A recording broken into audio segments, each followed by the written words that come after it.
everybody, welcome back to my channel. Welcome to D Luna DIY Mom. My name is Denise. Thank you guys all for clicking on this video today. And as you saw, I made a self-standing Monsters Inc. inspired photo frame so the kids could take pictures in, and I think it came out great. So before we get into how I made it, don't forget to hit that like button and subscribe to my channel, and let's get to it, guys.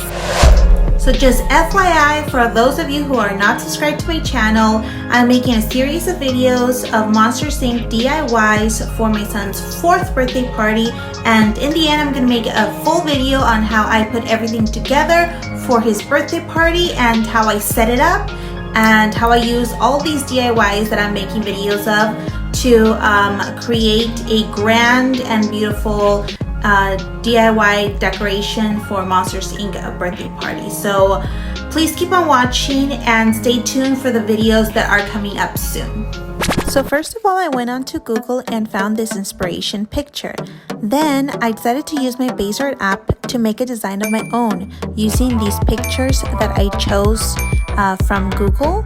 And then after I did all that at the bazaart app, I now take a second to pause and get all your materials.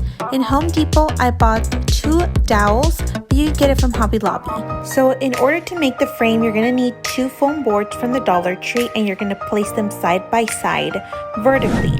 Then you're going to grab your hot glue gun and you're going to glue the sides. In order to make it a little bit more stable, I glued some craft sticks across. Then I'm going to go outside, and using my ruler, I'm going to have 5 inches thick on the longest side and 6 inches thick on the width side. And once I measure all, and then I'm going to make as straight of a line as I can, making sure that it's 5 inches thick on all sides. Then after that, I go to the width side and I'm going to measure 6 inches thick on all sides. I'm going to put the points, then I'm going to make the line as straight as possible. With my X-Acto knife, I'm going to cut it afterwards.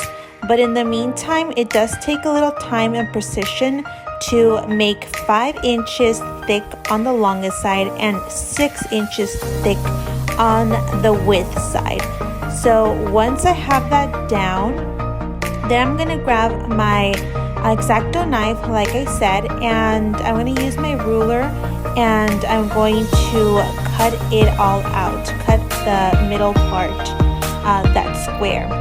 Then from the Dollar Tree, I got this wrapping paper that just resembled a little bit of like some background from Monsters Inc. It had some of the colors that I needed, so I used that, and I'm just measuring it, and I turn it around and use the lines to cut it exactly.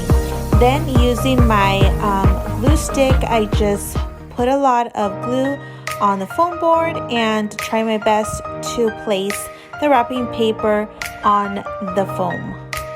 And as you will see, I'm going to repeat the process on either side, and then I'm going to be doing the bottom and the top part, and always make sure the little excess part I'm gluing it to the back to make it nice and neat.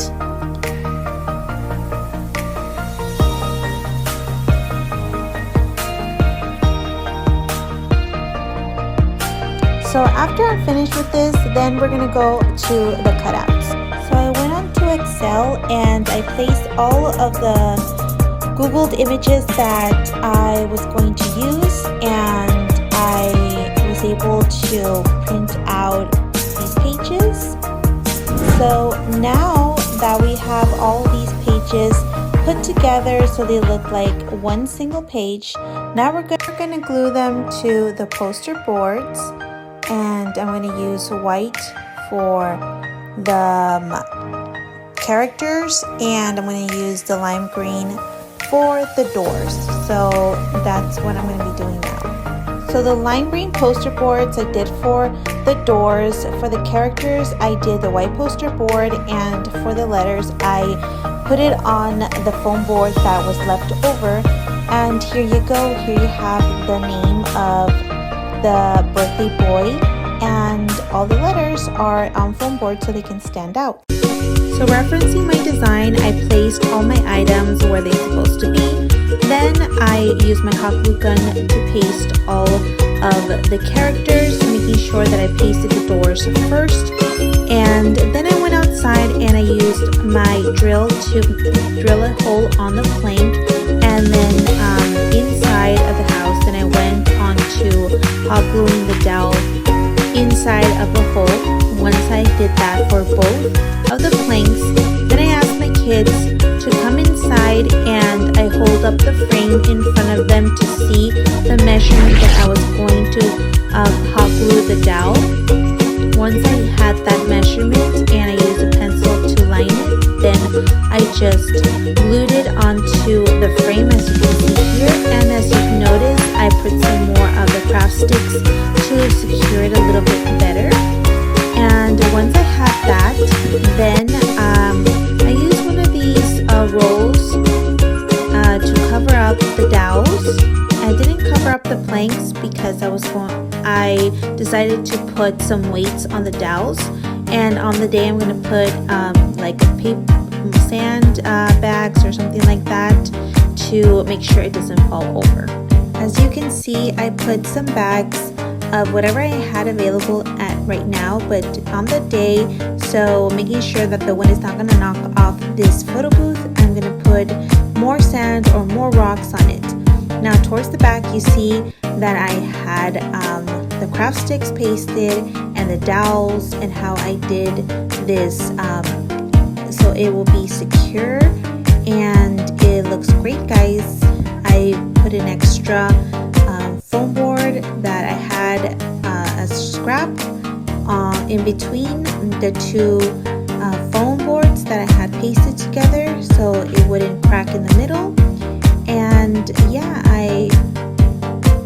so this is how it all comes together. I hope you guys enjoyed it and that you can replicate this, and see you in the next video, guys. Bye.